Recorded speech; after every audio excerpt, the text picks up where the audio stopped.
तो यूक्रेन की राजधानी कीव पर रूस के कब्जे की लड़ाई अब अपने फाइनल राउंड में पहुंच चुकी है। रूस ने दावा यह किया है कि उसने टैंक और बख्तरबंद गाड़ियां कीव में घुस चुकी हैं, जिसका असर कीव में नजर भी आने लगा है, जहां रूसी हमले तेज हो चुके हैं।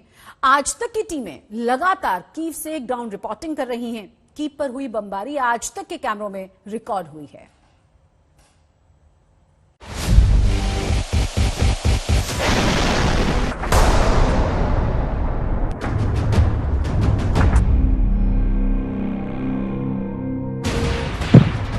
एक और बहुत बड़ा धमाका हुआ है और अभी जब मैं आपसे बात कर रहा था एक छोटा धमाका भी हुआ था। अभी 2 सेकंड पहले जब आप बोल रहे थे एक और बड़ा धमाका हुआ है।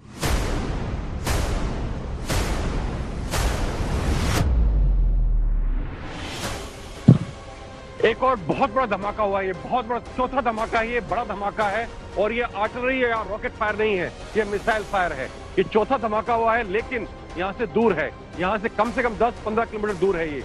तो कहीं ना कहीं हो सकता है जिस फौज की बात हो रही है, 64 किलोमीटर लंबे इस काफिले की बात हो रही है, जो मैं नहीं जानता कितना लंबा है, ये सब सैटेलाइट इमेजेस हैं, कहीं ना कहीं हो सकता है ये उससे रिलेटेड हो। लेकिन ये लगातार चौथा धमाका भी हुआ है जो आपने लाइव सुना है यहाँ पे, और ये 16 घंटे के बाद ये जो यहाँ की शांति भंग हुई है, 16 घंटे बाद धमाके सुनने को मिल रहे हैं।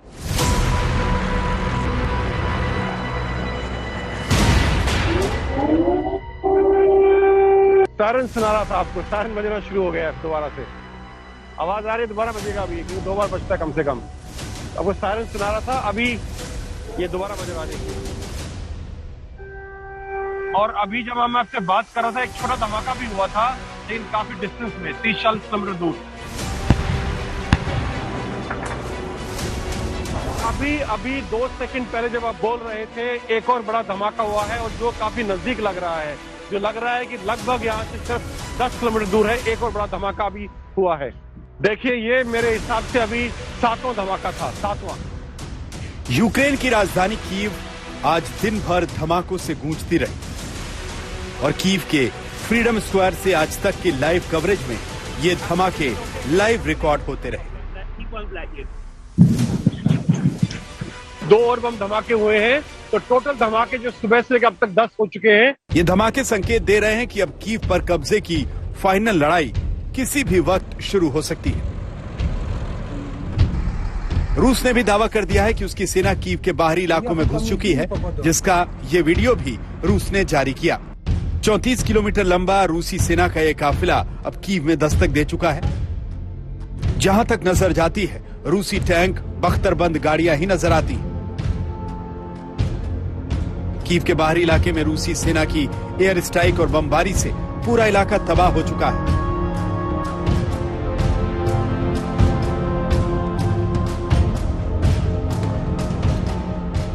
कीव में रूस के इन मिसाइल हमलों के बीच आज तक लगातार ग्राउंड जीरो से निडर रिपोर्टिंग कर रहा है।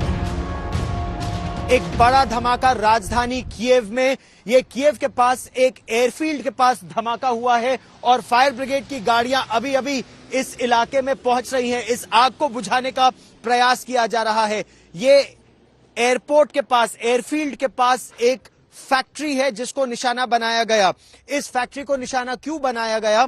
क्योंकि यहां पर कहा जा रहा है कि कुछ एयर डिफेंस का सिस्टम इंस्टॉल्ड था और कीव के आसपास के एयर डिफेंस के सिस्टम को पूरी तरह से ध्वस्त करने का प्रयास कर रही है रूस की सेना।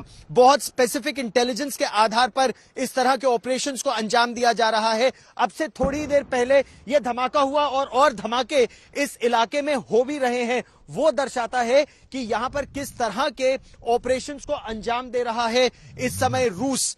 खासा तनाव कीव के इस इलाके में और इसको पूरी तरह से खाली भी कराया जा रहा है। और अब जल्द ही रूस के टैंक, बख्तरबंद गाड़ियां और सैनिकों का ये काफिला राजधानी कीव के फ्रीडम स्क्वायर पर पहुंच सकता है, जहां से लाइव रिपोर्टिंग करने वाला आज तक इकलौता भारतीय न्यूज चैनल। देखिए, इंटेंसिटी बढ़ गई है। 10 धमाके इतने कम समय में अभी पिछले कुछ दिन से नहीं हुए हैं।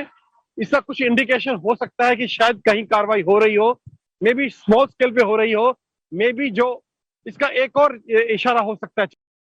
देखिए, अभी यूक्रेनियन फौज भी पूरी तरह से तैयारी कर रही है। उन्हें पता है कि कीव के ऊपर असॉल्ट आएगा और जब असॉल्ट आएगा तो उसको बचाने के लिए वो तैयारियां कर रहे हैं।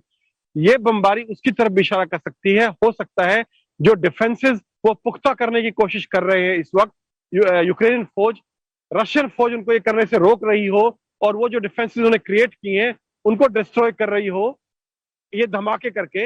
ये भी एक इंडिकेशन हो सकता है ताकि जब वो एक्चुअल असॉल्ट लॉन्च करें वो डिले ना किया जा सके। कीव शहर के दरवाजे तक पहुंच चुकी रूसी सेना की राह को मुश्किल बनाने के लिए फ्रीडम स्क्वायर को छावनी में तब्दील कर दिया गया। सिर्फ यूक्रेनी सेना ही नहीं बल्कि कीव के लोगों ने भी रूसी सैनिकों और टैंकों का सामना करने की पूरी तैयारी कर ली। कीव शहर में 50 अंडरग्राउंड मेट्रो स्टेशनों को बॉम्ब शेल के रूप में इस्तेमाल किया जा रहा है। अभी एक और धमाका हुआ है यहाँ पे, और मेरे साथ देखिए यहाँ पे एक सिविल डिफेंस के जो ये है, इनकी उम्र देखिए आप। What is your name? कक्जाबुत्तिबिया? कॉन्स्टेंटिन की आप उम्र देखिए। ये बूढ़ा आदमी है लेकिन हथियार लेके खड़ा है, और यहाँ ये मेट्रो के एंट्रेंस को गार्ड कर रहा है। आप देख पा रहे हैं कैमरे पे, देखिए ये बूढ़ा आदमी है। इसकी कॉन्स्टेंटिन की परिमाश अंग्लिश की चुचुत जज्बे की हम बात कर रहे थे, जिसकी बात करते हर कोई लड़ने को तैयार है। कीव पर हो रहे अटैक और धमाके ऐलान कर रहे हैं कि रूसी सेना कीव रीजन में घुस चुकी है, लेकिन कीव शहर में अभी रूसी सैनिकों के कदम नहीं पड़े हैं। अब कीव पर रूस के फुल स्केल अटैक का काउंटडाउन शुरू हो चुका है। कीव शहर में गूंजते ये सायरन इसकी गवाही दे रहे हैं। कीव के फ्रीडम स्क्वायर से कैमरा पर्सन पवन कुमार और गौरव सावंत के साथ राजेश पवार, यूक्रेन आज तक।